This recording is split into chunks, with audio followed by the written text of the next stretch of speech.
Bienvenidos a Logos Acústicos, un espacio donde la reflexión se encuentra con las noticias, la cultura y la sociedad.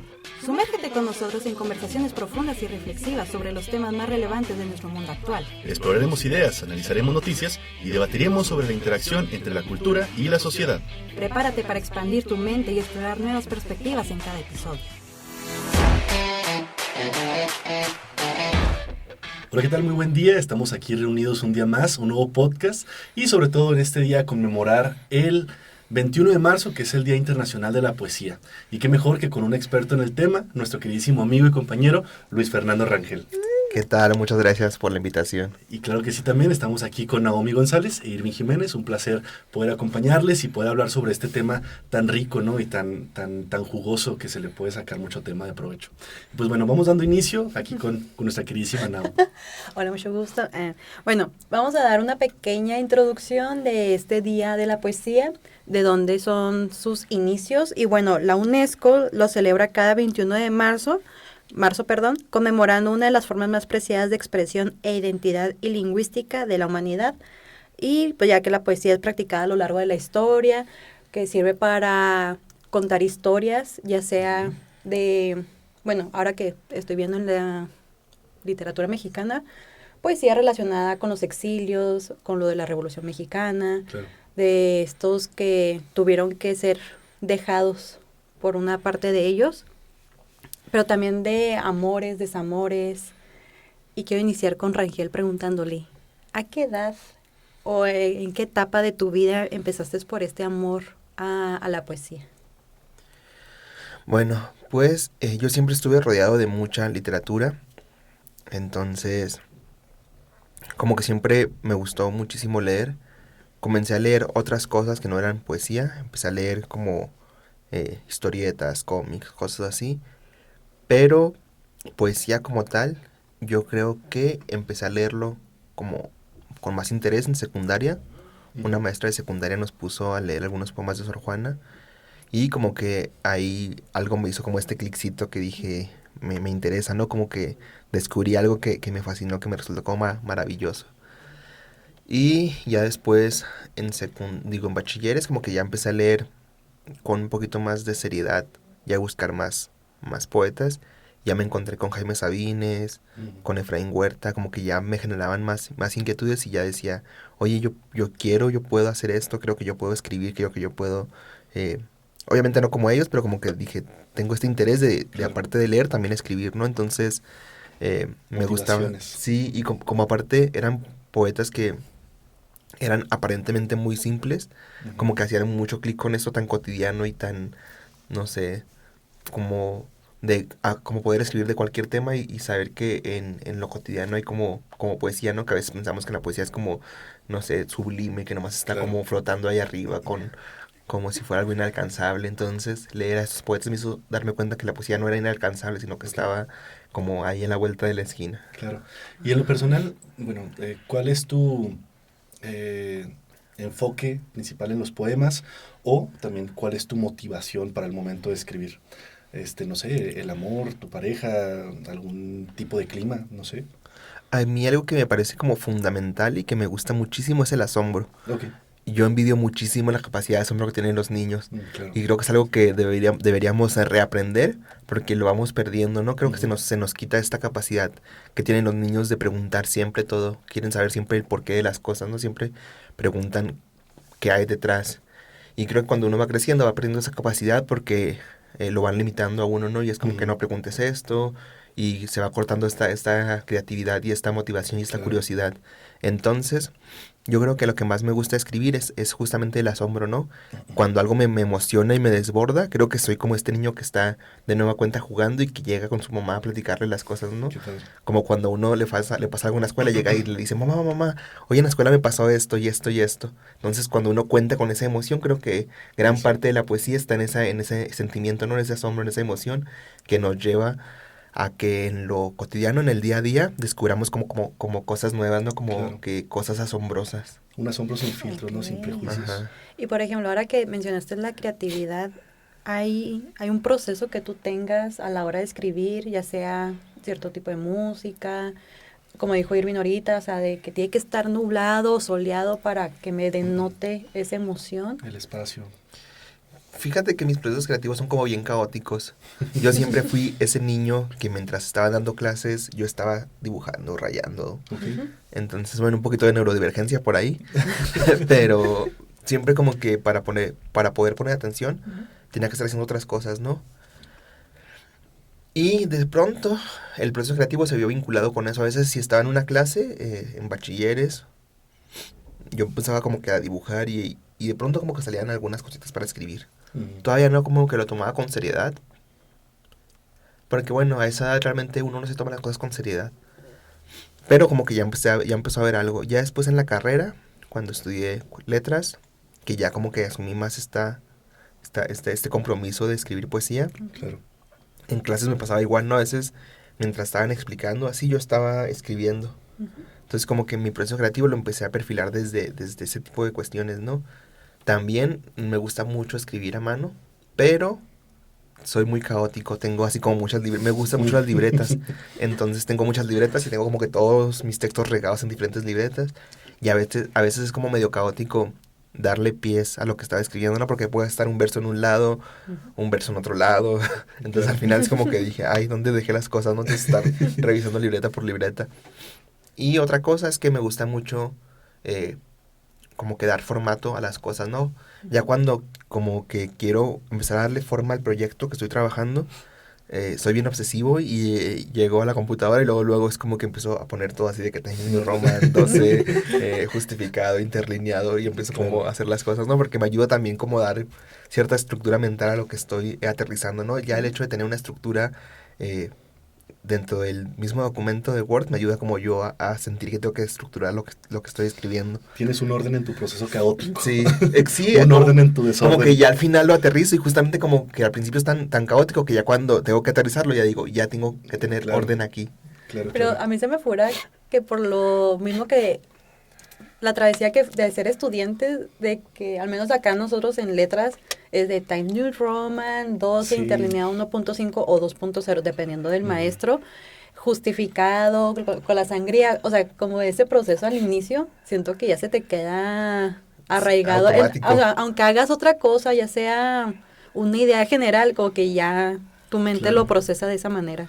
Fíjate que a mí también algo que me pasa mucho, a mí me llegan los flechazos o así las luces de inspiración y de que voy caminando prefiero mandarme un audio a mi chat privado y ahí está, una reflexioncita o escribirlo o así. Y ya el caso es de que nunca les doy la idea.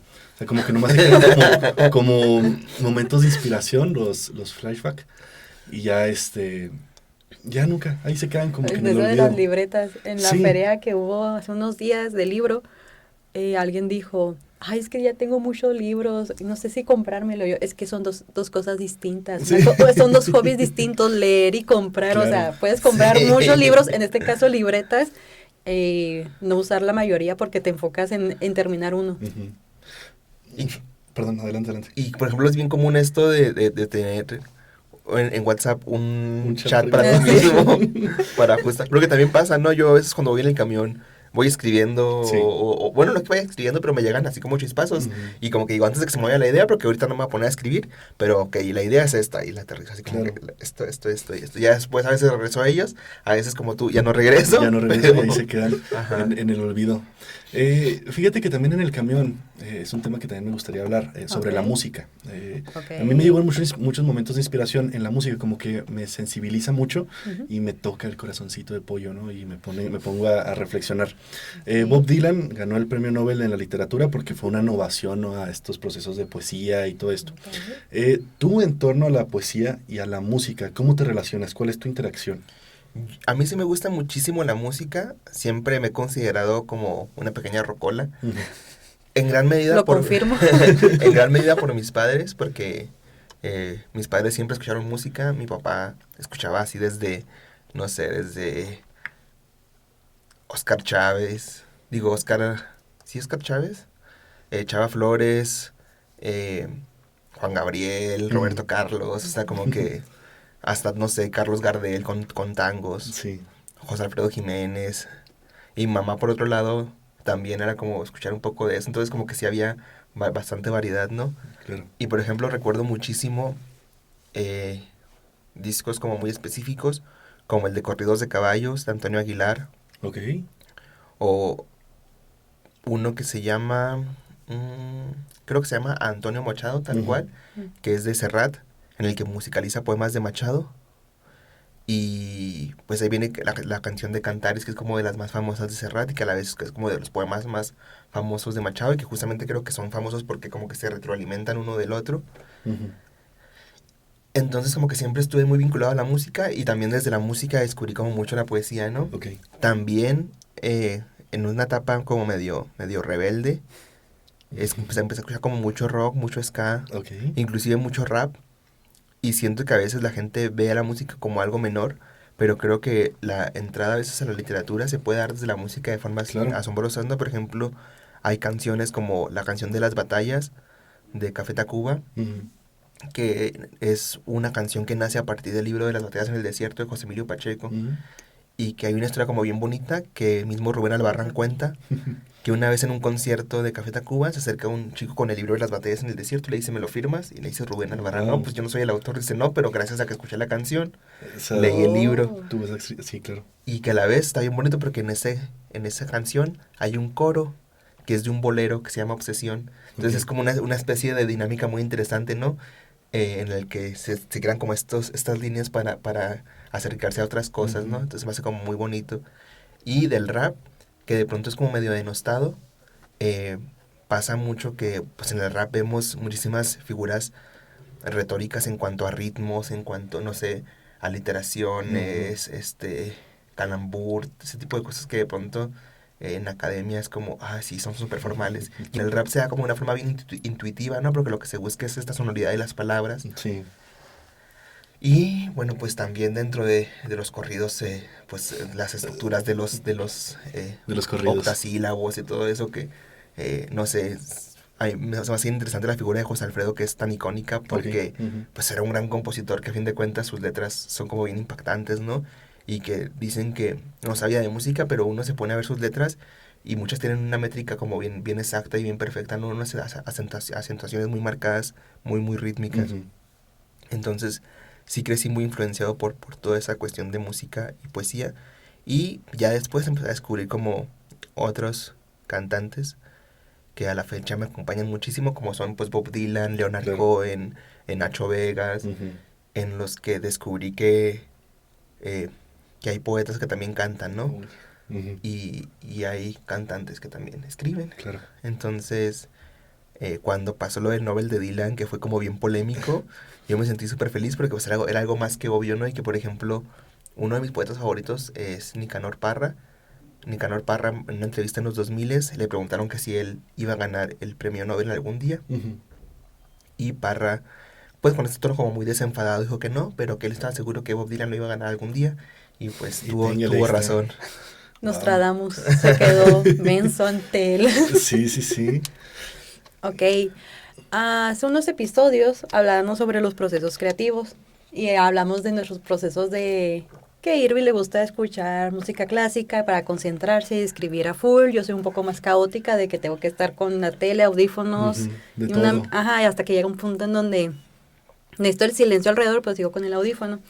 ¿Cuál sería este proceso en ti? O sea, ¿necesitas algún tipo de música dependiendo de lo que escribes? ¿O un espacio totalmente en silencio? ¿Cómo es para ti, para que fluya? Para escribir poesía, definitivamente el silencio, Ujú. porque a fin de cuentas, pues la poesía es musicalidad, ¿no? Entonces cuando uno escribe, regularmente cuando uno escribe, escribe en silencio, pero cuando uno está como corrigiendo poesía, es muy común que uno esté leyendo en voz alta para Ujú. verificar como cuestiones de ritmo Ujú. o cosas así, ¿no? Entonces, a mí al principio me costaba trabajo hasta que después me di cuenta que, bueno, pues la poesía está hecha para leerse en voz alta, ¿no? Ok. Entonces, escribirla también implica el proceso de leerla en voz alta. Y como que me da un poco de pena, ya después la vencí, pero sí, cuando uno está escribiendo es como que está repitiendo como lo que va leyendo, ¿no? Para ver Ujú. si el ritmo va como fluyendo. ¿Y has leído frente al espejo? No, eso nunca No. lo he hecho. Ok, ok. Poco Digo, a poquito, poco a sí, sí, poquito. sí. Es que me acuerdo que antes que nos decían, si quieres hablar en público que te hace vergüenza, tienes que leer frente al espejo, ¿no? Porque no hay mejor crítico que uno mismo. Ujú. Entonces, no sé, desde el silencio, de que hablarlo en voz alta. Sí, pasa. Pero curiosamente también de pronto escribo otros géneros como ensayo o narrativa. Cuando escribo narrativa sí me gusta tener música de fondo, ¿no? Y también ahí depende mucho como de lo que esté escribiendo, ¿no? Como del mood Ujú. que tenga. Por ejemplo, tengo una novelita que está ahí guardada, que llevo varios años trabajándola, no sé si algún día vaya a ver la luz, pero Esperemos que sí. para esa como que mi música fue mucho, es una novela que está como desde la adolescencia, entonces como que regresé a mi yo adolescente a escuchar, no sé, mucho rock de, no sé, de los, bueno, ska rock, de Los Prisioneros, los Cadillacs, como ese Ok. tipo de música, porque como que querías revivir esa sensación, ¿no? Como estar en ese momento otra vez. Entonces como que regresar a esa época fue regresar a la música que escuchaba en esa época, ¿no? Mucho punk, mucho de este tipo de cosas. Y también unos cuentos que trabajé hace un poco, que eran cuentos en torno a la violencia. Ok. Bueno, pues obviamente también como que hubo mucho corrido como para poder también eh, Daré más énfasis. acercarme a esa cuestión. Y también por la cuestión de la sonoridad, ¿no? Ujú. Hay un escritor que es Daniel Sada, que Daniel Sada de pronto escribía mucho en octosílabo, como desde la narrativa, ¿no? Como las estructuras del corrido, porque quería como trasladar el ritmo del corrido a la narrativa, ¿no? Que, bueno, es Ujú. sumamente complejo. Daniel Sada lo lograba, entonces como que cuando yo escribía esos cuentos que hablaban en torno a la violencia desde el norte, como que también quería un poco replicar esa experiencia, ¿no? A través de la música. Entonces creo que sí, la música influye mucho para crear esas atmósferas, ¿no? Por ejemplo, José Agustín, que, bueno, pues de los grandes exponentes de la literatura de la onda, que recientemente falleció, contaba que cuando él escribía, obviamente tenía de fondo pues este rock que le gustaba, ¿no? A Elvis Ujú. o esta ola de rock en español de aquellos años, ¿no? Que era como una forma también de él estar en esta época y mantener este lenguaje, esta forma de expresión. Claro. Eh, Se me viene a la mente también otras formas de expresión que se pueden ver tipo poesía, no solo lo escrito. Me acuerdo que he escuchado o he leído también de que el arte, eh, las pinturas, ¿no? Por ejemplo, es una poesía para la vista. O todo este tipo de cosas. Me gustaría también que nos dijeras en torno a esto, ¿qué es para ti la poesía? ¿A qué le podemos llamar poesía? Pues, como les decía, de que para mí la poesía va muy ligada al asombro. Obviamente dentro de ese asombro hay una experiencia estética, ¿no? Claro. Entonces, justo cuando tú ves una poesía, una pintura, pues Ujú. dices, hay poesía porque está también esta experiencia estética, tal vez desde el asombro y te permite eh, acercarte, ¿no? Ujú. Me gusta mucho cuando los poetas definen la poesía porque lo hacen desde la poetización Ok. y desde un jugueteo como muy interesante, ¿no? Entonces, mm, la poesía está en muchos lados porque no recuerdo quién era, si García Lorca, que decía, no sé qué es la poesía, pero puedo saber que es un poema cuando lo veo. O Ok. Becker, creo que era Becker quien decía, podrá no haber poetas, pero siempre habrá poesía. Justamente ligado a estas cuestiones de las experiencias estéticas. Ujú. Entonces, no sé, la poesía está en la calle cuando vemos algo que nos asombra y que decimos, es que ese acto es sumamente poético, ¿no? Desde una Uy. paloma, eh, no sé, caminando frente a la catedral, Ujú. hasta un vagabundo que está contemplando algo, desde la señora que pasa cargando a su bebé o que pasa con una carriola, el hombre que va a trabajar con una mochila rosa porque es la que era de su hija. O sea, esos momentos nos permiten ver otra realidad que podemos poetizar y que en su momento cuando las vemos nos pueden asombrar, ¿no? Y Ujú. también eso es poesía. Entonces, definitivamente va muy ligado al asombro y las capacidades que hay para de ese asombro sacar algo, ¿no? Claro. Otra cosa es, no sé, cuando... Bueno, ya se me fue la idea. Ok, ok, ok, ok. Pero sí. Ok, bueno, yo tengo una pregunta y más para como una curiosidad a los que nos están viendo y escuchando. ¿Cuáles serían tus poetas favoritos? O sea, como tu top 10 o tu top 5 dependiendo. O sea, te lo Sí. dejo en un... Depende de cuántos tengas. Bueno, uno de los poetas como que me abrió la puerta a la poesía fue Jaime Sabines, Ujú. justamente porque era un poeta que me resultaba muy cotidiano, como muy amigable. Además tiene poemas amorosos maravillosos. Y también por los poemas de la muerte de su padre, que para mí, bueno, pues eso fue como algo que me ayudó muchísimo, que son poemas magistrales. Ujú. Otro es Efraín Huerta, que Efraín Huerta también me enseñó que con la poesía se puede reír, que de pronto es algo que tenemos como bien olvidado, ¿no? Que pensamos que la poesía es como sumamente sublime y que Claro. está allá, pero no, la poesía también sirve para reírnos, y Huerta con los poemínimos pues lo hace y de una forma como bien ingeniosa. También Nicanor Parra me gusta mucho por esta cuestión de lo desenfadado que puede ser la poesía, y que no por ello deja de lado cuestiones como la reflexión o la crítica social o el estremecernos desde conmovernos, pero desde otras formas no tan convencionales o tan gratuitas, por así decirlo. O sea, que no es como el llanto fácil, sino esta risa amarga que a veces decimos que es mejor reír para no llorar. César Vallejo, Ujú. cuando leí Los Heraldos Negros, me fascinó porque me di cuenta que la poesía tiene una sonoridad y una potencia tremenda para enfrentarnos a cosas que no alcanzamos a imaginar. No sé, en Vallejo, por ejemplo, cuando Vallejo habla de Dios, a mí como que se me hizo bien impactante la forma en la que se enfrenta a la figura de Dios. Wisława Szymborska, creo que también es de mis poetas de cabecera, que además, bueno, Szymborska se ganó el premio Nobel. Ujú. Es una poeta que desde lo cotidiano logra asombrarnos. Justamente en ella se ve muchísimo esto de lo cotidiano y un manejo del lenguaje maravilloso, que en poemas súper breves crea imágenes bien contundentes. ¿Qué más? ¿Qué más? Yo creo que son como los Los principales. principales. Entonces, la poesía es un medio libre de expresión y como que se puede utilizar para una crítica, ¿no? Hacia los entornos cotidianos que nos enfrentamos. ¿Te acuerdas de tu primer poema ¿Que leí o que escribí? que escribiste? Me acuerdo muy ligeramente. ¿A qué iba enfocado? Yo en ese entonces había leído El Cuervo de Poe Ujú. Ok. y acababa de ver la película de La Sociedad de los Poetas Muertos. Ok, y, muy buena estaba en película. y estaba en secundaria. Entonces, ya ahí tienen la fórmula. Entonces, era un poema que hablaba sobre como un poco la figura del poeta maldito y así. Ok. Era un poema muy malo, pero lo recuerdo como con cariño porque fue de las primeras cosas que yo escribí como con cierta conciencia, ¿no? Por así decirlo.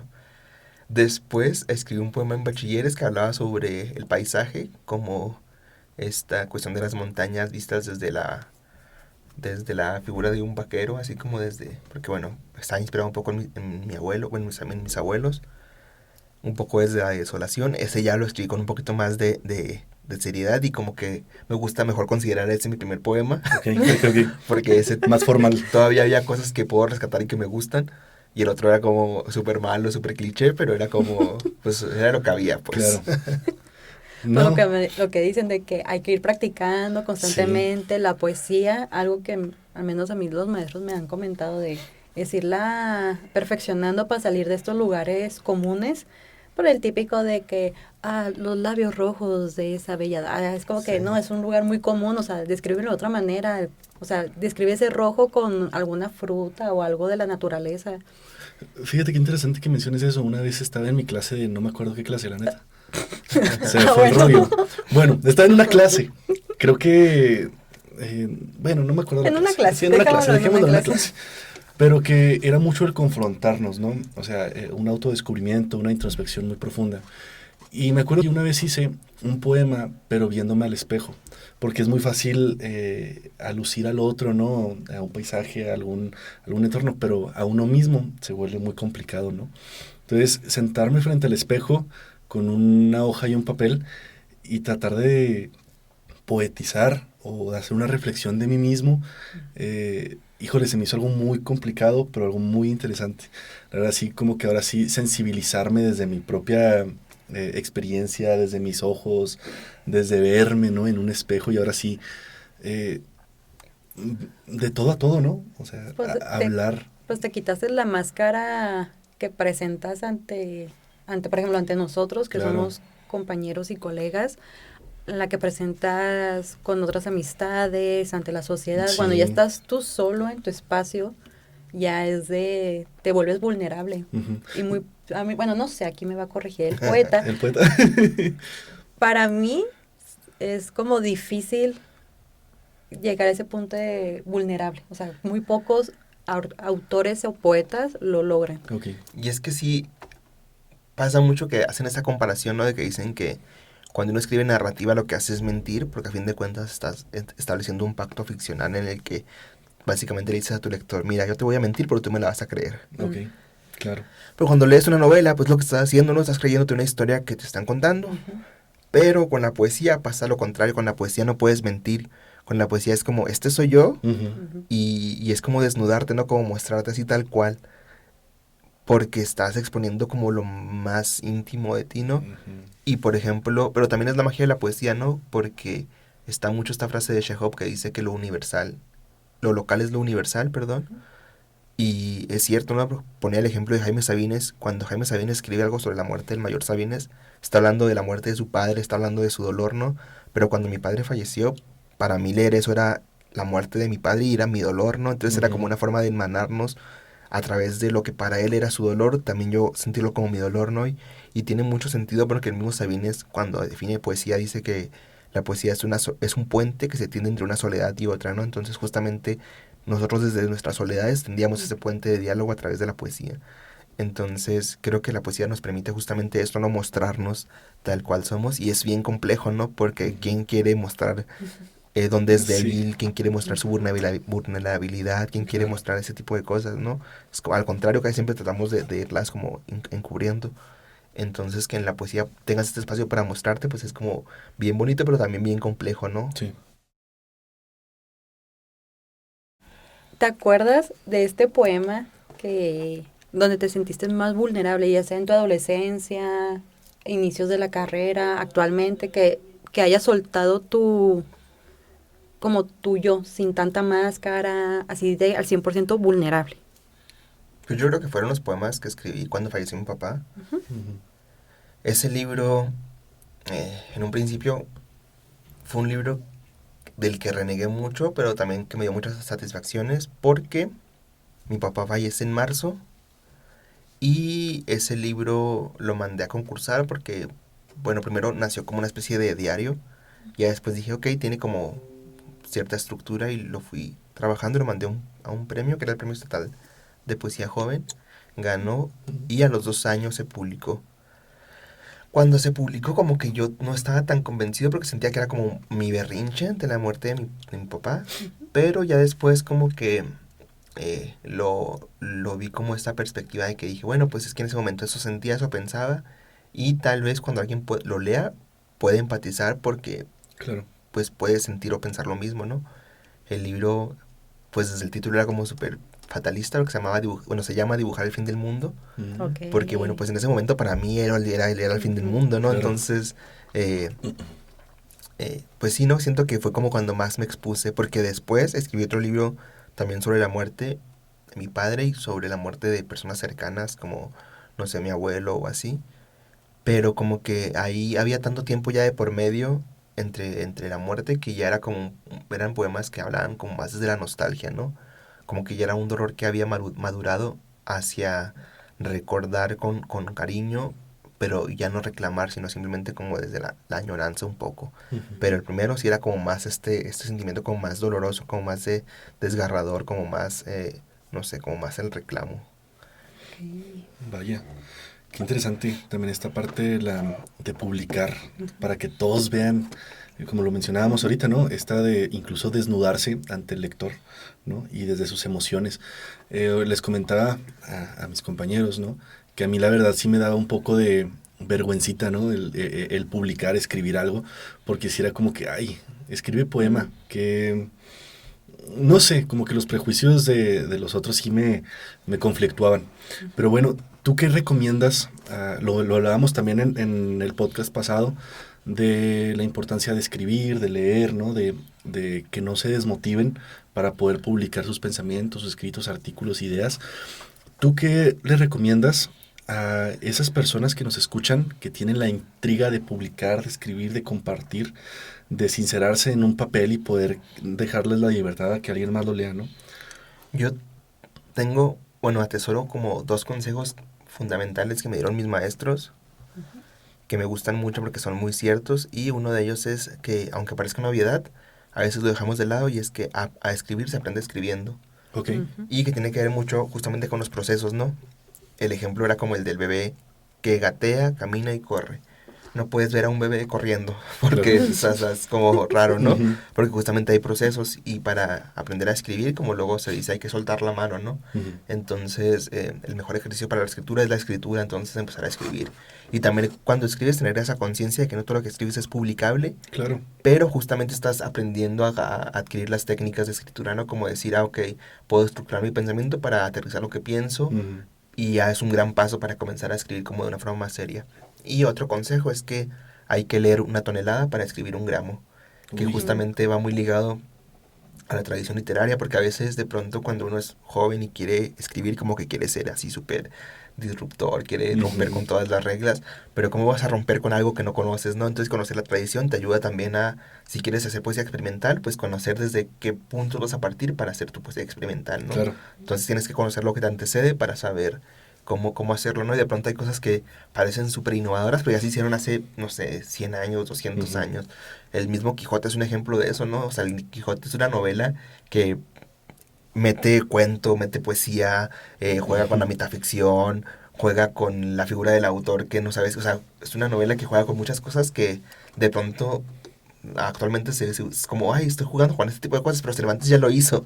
Entonces, pasa Me ganó. mucho. Ah. Sí, justo. O sea, Cervantes empezó a escribir la novela, Ujú. la inauguró en español y, bueno, no agotó, pero exploró casi todos los temas que pudo Sí, hacer, ¿no? O sea, por eso está dividido Claro. en 2 partes, súper extensas de como 1000 páginas, ¿no? Cada y que parte. aparte juega mucho con... A mí me encanta cuando juega con el autor, ¿no? Que dice, este manuscrito me lo Ah, encontré. Entonces como que hay cosas que de pronto son como muy del siglo pasado en cuanto a la figura del autor que se desdibuja, ¿no? Como lo que hace Miguel Unamuno en Nada.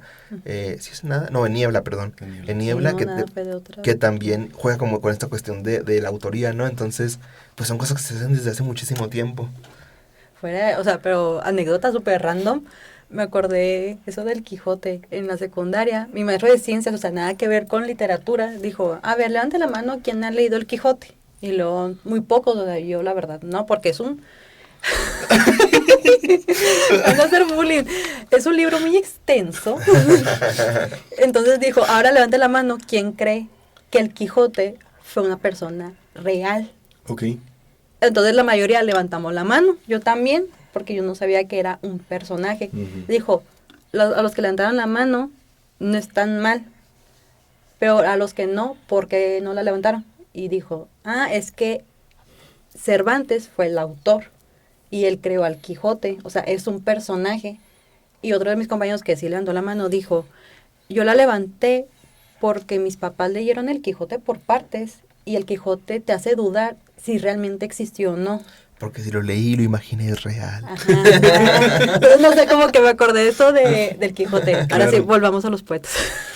No, y que también algo que me gusta mucho es que el Quijote, yo siempre cuando hablo de poesía me gusta mucho cuando hablo de musicalidad en poesía, Ujú. el Quijote tiene uno de los inicios más memorables de la literatura Mm. y está ligado a la poesía, ¿no? En un lugar de la Mancha Sí. es un octosílabo Sí. y de cuyo nombre no quiero acordarme es un endecasílabo. Entonces el octosílabo y el endecasílabo son como las métricas más comunes de la lengua española, ¿no? Entonces que sea un octosílabo y un decasílabo lo hace súper rítmico. Entonces también por eso está tan arraigado, ¿no? Porque tiene una Ujú. sonoridad muy bonita.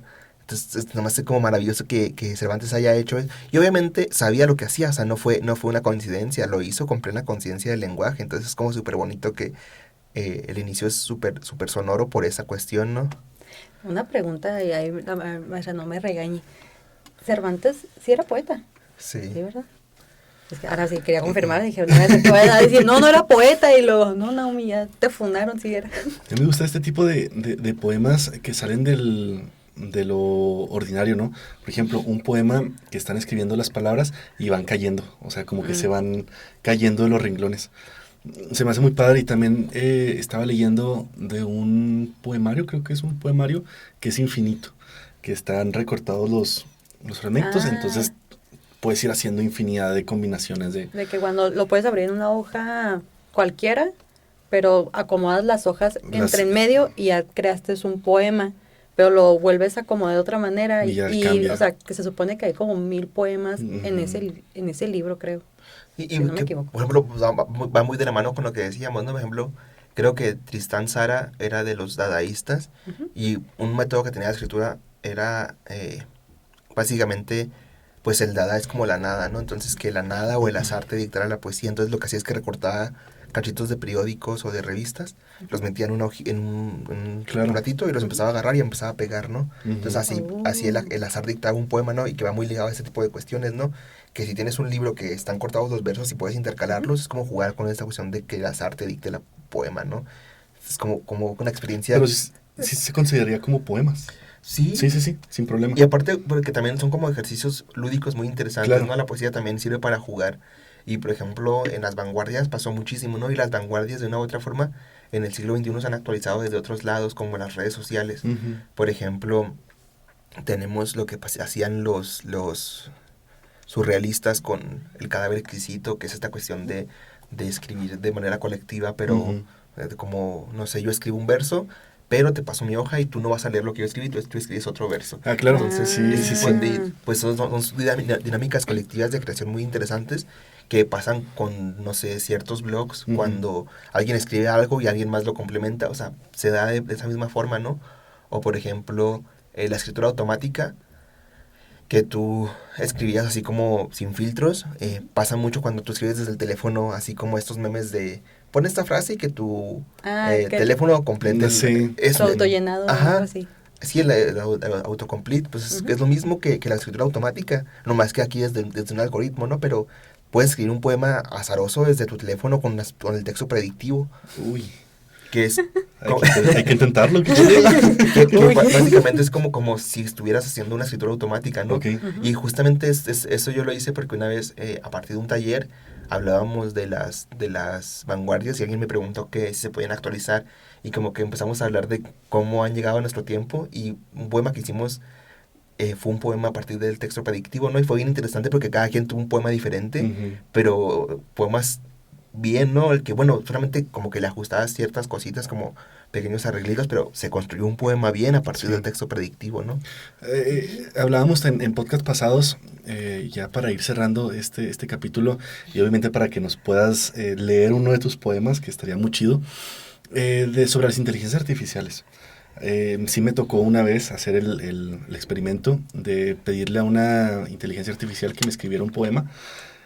Sí estaba chido, pero yo creo que le quitaba el Factor humano. exactamente, la emoción, el sentimiento, ¿no?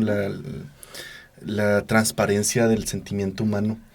Entonces, ¿tú qué crítica o le pondrías a eso? Yo creo que las inteligencias artificiales son una gran herramienta, pero justo eso, no son una herramienta, no son como el producto final. Te puedes apoyar de ellas, las puedes utilizar, pero también es algo como bien conflictivo en cuanto a la autoría, ¿no? Porque si Claro. tú produces un texto con inteligencia artificial, pues el texto no te pertenece a ti. No. Entonces muchos lo que están haciendo es que cualquier texto producido por inteligencia artificial sea de dominio público, porque a fin de cuentas pues se nutre de una base de dominio público para hacer Claro. algo de dominio público. Pero si la usas como una herramienta en la que te apoyes para tu crear a partir de eso, pues es totalmente válido. Siempre y cuando también tú tengas el antecedente de decir, ok, ese texto está inspirado en algo a partir de Ujú. inteligencia artificial, ¿no? Entonces como que ahí entra mucho esta cuestión de la transparencia también de tu labor como artista, ¿no? Porque también, pues con los generadores de imágenes, algunos les puede ser de muchísima ayuda, pero también hasta qué punto pues quieres lucrar con eso, ¿no? Claro. Entonces como que yo creo que es el único problema que hay, ¿no? La gente que pretende lucrar a partir de esto, ¿no? Y es Sí, que claro. pasó mucho que, por ejemplo, en Amazon se descubrió que había autores que tenían 200 libros o así, porque hacían las portadas con inteligencia artificial, el texto con inteligencia artificial, hacían un libro y lo subían a Amazon. Entonces, pues hablaban de temas que estaban como muy de moda a partir de catástrofes naturales Ujú. o de hechos relevantes. Entonces era como, escribe una novela que hable de tal cosa, de tal manera, bla, bla, bla. Se generaba el texto Y ya. y lo subían a Amazon, ¿no? Entonces, como cuando Amazon detectó esto, como que sí hubo un problema en el que dijeron, ¿no? ¿Qué está pasando? Que acaba de pasar hace 3 días esto Claro. y ya tenemos una novela que habla de ese tema, ¿no? Entonces, como Uy. que Amazon también ya empezó a poner filtros a partir de eso. Y pues también que de pronto la autopublicación es como algo medio conflictivo en ese sentido de que no hay como un filtro de alguien que pueda leerlo y dictaminar. Claro. De hecho, yo les tengo un chismecito. Hay un libro que se volvió muy popular en TikTok que se llama Alas de Hierro, For Wind, algo así. En inglés es de Rebecca Yarros. que el primer libro ella sí lo escribió. Ok. Y el segundo libro, que ya se confirmó al parecer, que todo fue escrito por ChatGPT. Uy, Entonces, está este conflicto de, ok, entonces, ¿es 100% autoría de Rebeca Yarros o es un mitad y mitad de Un porque complemento. Rebeca fue de, ok, yo le voy a dar un poco más de estructura y todo eso, pero al fin y al cabo la idea general y toda la escritura fue de ChatGPT. claro. Entonces, sí, cierto, no hay un filtro o no hay como estos estándares Ujú. de hasta dónde podemos usar ChatGPT Sí, claro. o estas inteligencias artificiales en Sí, general. pues seguir entendiendo que es muy útil como una herramienta, pero no para... De, aviéntame un libro de 500 Exactamente. páginas y nomás yo le pongo mi, Claro. mi hermoso nombre. en Pues la bueno, portada. hablando de libros, ¿qué libros nos traes hoy? Uy, Cuéntanos un poco autopromoción. de ellos y Bueno. escoge el que más te gusta para Son 50 leerlos. pesos la autopromoción. Bueno, pues estos son los libros más recientes de poesía que publiqué. Los dos son del año pasado. Uno se llama Must Be the Season of the Witch y otro se llama Cuando nuestros huesos sean fósiles. Y bueno, pues es como un poco interesante porque durante mucho tiempo lo que escribía iba muy vinculado como al proceso del duelo, que fue algo que me impactó muchísimo. Obviamente yo tenía 21 años cuando mi papá fallece, entonces como para mí fue un proceso bien complicado porque gran parte de mi duelo, de mi luto, lo llevé desde la poesía, ¿no? Entonces me costó 3 libros, escribí 3 libros sobre la muerte de mi papá, que fue como bien complejo. Entonces cuando ya pude escribir de otros temas, como que dije, ok, entonces ya medio sané esta parte. Sé que no voy a dejar de escribir por completo, pero ya Ujú. poder hablar de otras cuestiones, como que se me hizo un poquito ligero. Y bueno, inclusive pude retomar como temáticas que traía de antes, ¿no? Justo desde esta mirada como de asombro que hay en la niñez. Por ejemplo, Must Be the Season of the Witch nace de un poema de Alurista, que es un poeta chicano, Ok. porque me gusta mucho la poesía chicana y toda esta cuestión de la cultura chicana. Ujú. No sé, también pues les hablaba del rap, les hablaba de todo esto. Entonces cuando yo vi la película de Sangre por Sangre, a mí me parece una película maravillosa y que justamente es una película de culto ya, ¿no? Por todo lo Sí. que representa. Y cuando me di cuenta que uno de los guionistas, que era Jimmy Santiago Vaca, era poeta, como que a mí me explotó la cabeza, ¿no? Ujú. Y Jimmy Santiago Vaca pues hace poesía en español, en inglés o justamente en Spanglish. Y Alurista hace poesía en Spanglish, que es como una apropiación bien bonita del lenguaje, ¿no? Justamente si la poesía trabaja con lenguaje, tomar el lenguaje para buscar la identidad, ¿no? Es como, siempre está este debate sobre la identidad chicana. Sí. Entonces, a partir de un poema que se llama tal cual así, Must Be the Season of the Witch, bueno, salió este poemita que habla sobre la violencia en el norte a partir de la figura de la Llorona, Ok. como esta madre que busca a sus hijos, Ujú. resignificándola un poco. Y bueno, cuando nuestros huesos sean fósiles, habla, bueno, está dividido en 3 apartados y habla del dinosaurio como esta cuestión de un poco desde la infancia, ¿no? Del niño que juega con los dinosaurios, y es bien interesante porque cuando un niño juega con las cosas adquieren otro significado, Claro, ¿no? claro. O sea, cuando un niño está jugando con sus dinosaurios, está sucediendo ese acontecimiento, ¿no? Los dinosaurios están vivos otra vez, ¿no? Entonces me hace como bien bonito, ¿no? Y como que lo que hay detrás de los dinosaurios, que es como jugar con lo de los dinosaurios murieron para que hubiera petróleo, pero ahora el petróleo hace plástico y con el plástico hacemos dinosaurios de plástico. De plástico. Entonces, como si volviera a terminar en lo mismo, ¿no? Entonces, Sí. como jugar un poco con eso. Y también, justamente, el título va a partir de... No es una pregunta tal cual el título, pero nos lleva a preguntarnos qué va a pasar cuando nuestros huesos sean fósiles, ¿no? Nos van a recordar como nosotros recordamos a los dinosaurios, o qué va a pasar, ¿no? Porque de pronto los dinosaurios me parecen un ejercicio de imaginación muy interesante porque no sabemos cómo son Ujú. anatómicamente, Sí. bueno, exactos, pues tenemos aproximaciones y cómo ha ido evolucionando esta aproximación que tenemos hacia los dinosaurios. Por ejemplo, hace 20 años pensábamos que eran como reptiles y ahora nos damos cuenta que tenían plumas, ¿no? Y que es más cercano a una ave. gallina Ah, una gallina. que a un cocodrilo. Claro. Entonces como bien divertido ese tipo de cuestiones, ¿no? Entonces, cuando alguien se encontraba los restos, los fósiles, pues lo que hacía era dibujar a partir de lo que tenía, este vestigio de algo que es como, ¿cómo lo puedo imaginar? Entonces, ¿qué pasará cuando alguien encuentre nuestros huesos y trate de recrear cómo era nuestra vida, ¿no? O sea, Claro. me parece como algo bien Wow, interesante. Qué chido. Y pues Vamos un poquito de ahí va. a escuchar uno de tus poemas. Tanto esfuerzo que le costó no poder abrirlo porque sabemos que Ay, también es están que- a la venta. Y al rato ahí les pasamos los informes. Ahorita va a terminar de dar su publicidad de en dónde lo pueden conseguir, el precio y a cuánto la firma del autor. Ay.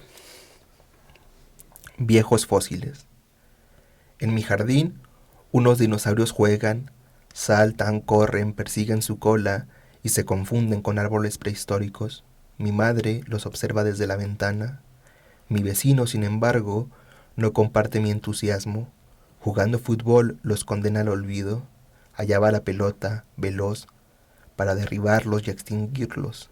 Algún día le contaré a mi hermano, le diré, hace muchos años existieron los dinosaurios de plástico.